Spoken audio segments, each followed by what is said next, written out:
In this video, Charlie Kirk shares an important truth about the value of marriage and family. Watch the full video and let me know what you think about the young man's perspective on the topic. I fundamentally disagree with you in regards to having a family and getting married in this day and age. And I'll tell you why. 70% of the divorce rates happen because of women. Okay? That's a fact. Before we get angry, let's talk about the facts. You can Google this too.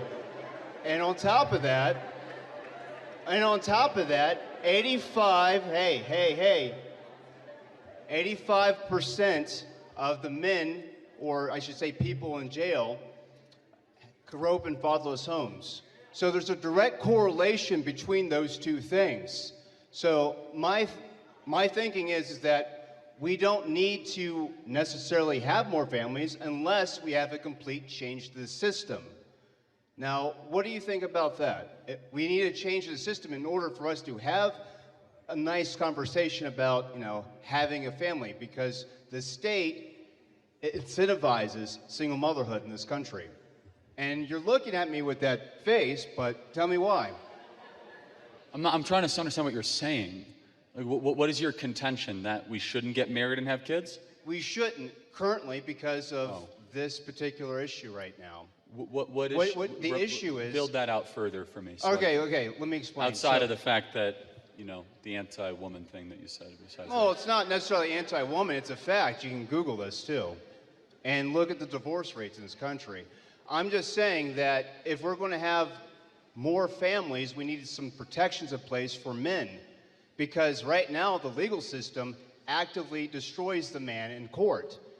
All right? Is that false or is that true? I mean, yeah, of course it's true that the state encourages divorce, but yeah. How about you find a woman that you want to spend the rest of your life? 10 years. I was married for 10 years. And then you should take responsibility for your own actions. Like, why is that my problem? No, the thing is that you're saying you're asking me if I should find a woman. But hold on, you're going up in front of people, time out, to say marriage is bad because I had a bad experience. No, but it's true statistically. We can look at the data. Is it wrong to say that, hey, 70% of divorces are initiated by women when the data says that? Can I ask you a provocative question? Facts don't care about your feelings, right? Can I ask you a provocative question?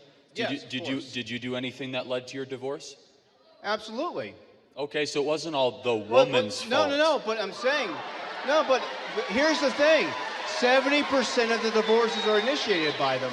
And yes, this is an anecdotal situation. Like, see, I reject the premise. I reject the premise. I think that we as men must lead. Women might initiate it, but we as men don't take the directive to have peace in the home. I reject the premise. Hold on, time out. Okay, go on. Let me finish. I reject the premise. Yes, women might initiate the divorce proceeding, but we are the one as men that ignore the subterranean threat and the brush fire that is growing. We're the ones that should take the family back to church, that go seek counseling if necessary. And it's disagree with it. It's not good enough just to say, like, hey, it's women that initiate it. It's men who don't act, I think, confidently and strong enough in most cases to actually make sure that marriage is a safe haven to have children in a wholly protected place. And I think that makes sense. And let me say this. Okay, let's find some common ground. So we know that the system is flawed, right?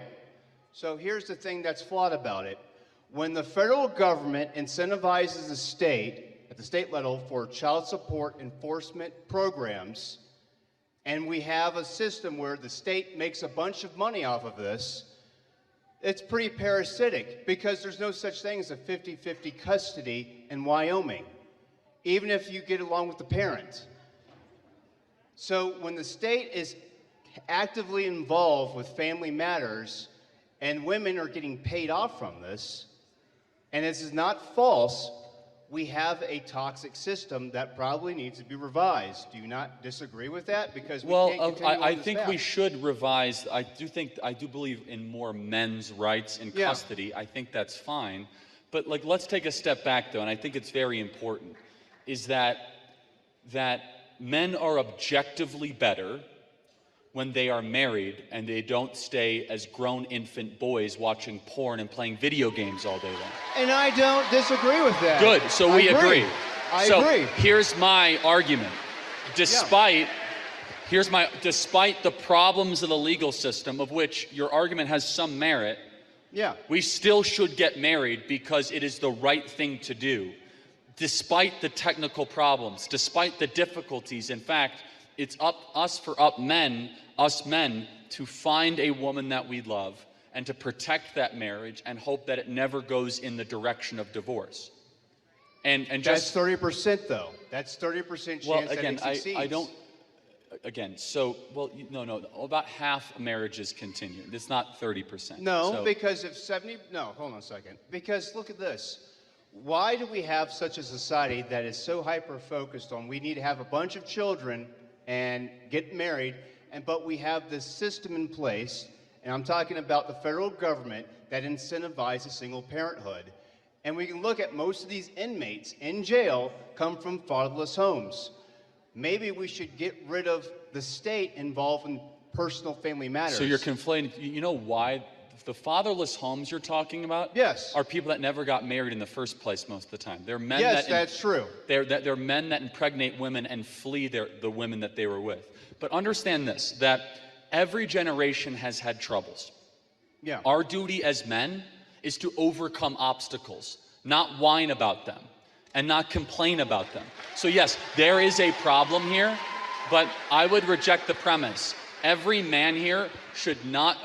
man should say, I'm not gonna be a boy and I'm gonna go do the hard thing and get married and have children. And I would just push back against some of your narrative where you're telling like, well, men, it might not be good, it might not be this. Yes, life has lots of things that could throw at you, but marriage is a holy institution that we should aim for. And the fact that marriage is slipping in the West is one of the great damaging indicators as to why our country is falling apart. Should we revise it?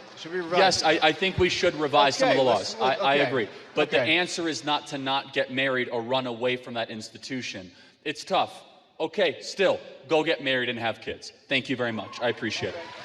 Well, isn't that something? We live in an era where getting married is practically an act of rebellion, and starting a family is riskier than investing uninsured when the market's at its peak. Some say it's not even worth trying because the system is rigged. And, to be fair, they're not entirely wrong. Get married, and you risk a judge taking half your life in the name of equity. Skip it, and you end up in the same fatherless household stats we love to criticize. A brilliant little loop. And there's the catch. Yes, the system is broken. It incentivizes divorce, rewards absentee parenting, and punishes committed men. But here's the uncomfortable truth. A lot of men have thrown in the towel before even stepping into the ring, clinging to the joystick, the endless scroll, or the old better alone than in bad company mantra that often sounds more like an excuse than a wound. But let's not pretend marriage is perfect, or that the numbers don't matter. This is about not letting statistics define our duty. Because if 70% of divorces are initiated by women, that also means there's a 30% of men who went silent, checked out, or just stopped fighting for their home. Want to fix the system? Great. But we won't do it by running from the very institution that built civilizations. Sure, getting married today might feel like swimming upstream, but since when was doing the right thing ever easy?